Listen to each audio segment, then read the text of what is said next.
Are we required to go to church? I want to really appeal to people who have either during the pandemic or recently have found so much spiritual encouragement online, or who have subscribed to these kind of statements. We don't go to church, we are the church. I believe in God, I don't need the church. The church has gone outside of the walls, meaning everything is online or everything is not in that organized, four-wall kind of a building. Jesus didn't say attend me, He says follow me. And early Christians did not attend the church, they were a church. All of these statements are actually true. But the problem that happens today, especially amongst the people that are heavily involved in deliverance ministry, those of you who follow a lot of us on YouTube, and you develop this thing where you become a homeless Christian. Deliverance ministry is supposed to help demons or force demons to become homeless, meaning they no longer torment and harass a Christian. But what has happened, I've noticed, is that people have developed this distaste and distance from the church. But a Christian without a church is like a student without going to school. It's like a soldier who doesn't join the army. It's like a citizen who doesn't vote. You can't be a Christian without being a part of the church for a few reasons. It's because if you are a person who is a Christian, you are a member of the body of Christ. If you notice one thing about your body is that all the members are connected. The Bible says in Hebrews chapter 10 verse 24, listen to this, not forsaking the assembling of ourselves together.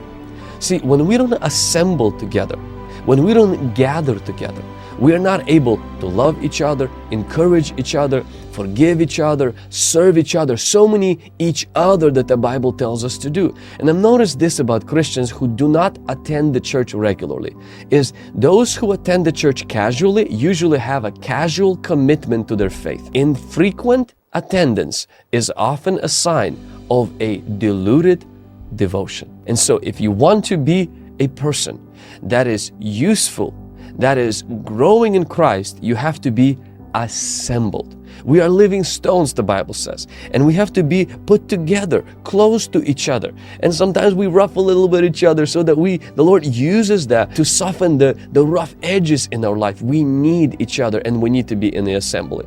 My final appeal. In the book of Acts, when the church was started, when the Holy Spirit was poured out, I want you to notice they didn't have a building. But in Acts chapter 2 verse 46 it says, so continuing daily with one accord in the temple and breaking bread from house to house, they ate their food with gladness and simplicity of heart. And the next verse says the following, praising God and having favor with all the people.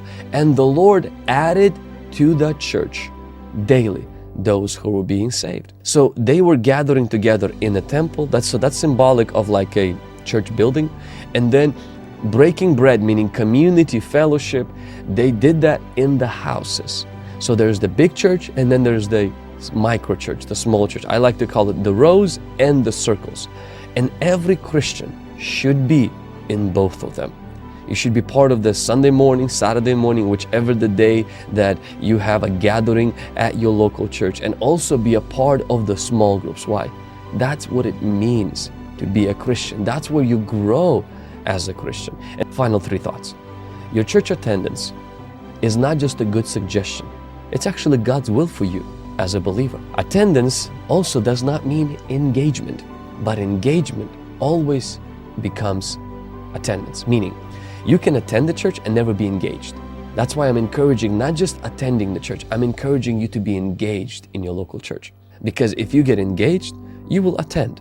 But you can attend and never be engaged, never serve, never be committed to the vision of the house that you're a part of. Do not allow the enemy to separate you from the church. Don't allow the governments to keep you from the gathering. Many believers have paid a price of their life in trying to keep themselves close to other believers. In other countries, they're being persecuted. Don't allow bitterness to keep you from gathering and assembling. There is a healing that can happen when you are around other people. Don't allow apathy, this laziness. I kind of grew out of this. Don't allow that to keep you from assembling and gathering together. Logs of fire are put together and that's how they burn. Don't allow self-reliance to keep you from gathering. I don't need other people. I can do it by myself. Overcome that today. Go back to church. For those of you who have grown out of being in church, who have said, YouTube is enough for me. I listen to podcasts. I catch a live stream. That's good. But go back to your local church. If a church that you came from maybe was not the one that you were growing in, go find a different church. There's so many amazing churches. I encourage you to grow in Jesus Christ. Love the Church of Jesus Christ. It's His bride. It's His building. And it's also His body. Thank you for watching this video. Let me know in the comments, which church do you go to? And if you are not going to church, or you maybe kind of fell out of a habit, hey, let's be honest. Drop that in the comments. Let me know why you're not going to church. Help us to help you to get back to the body of Christ. In this video, and I believe you were inspired by it, then give it a thumbs up and subscribe if you're new to this channel for more great content like this. Remember to take responsibility on what you learned today. This video is proudly sponsored by our patrons. You too can support this channel by visiting our Patreon page. The link is in the video description below. I want to say a big thank you to all our patrons out there. I am Bodas Jumesi from Wisdom for Dominion. Thank you for watching and see you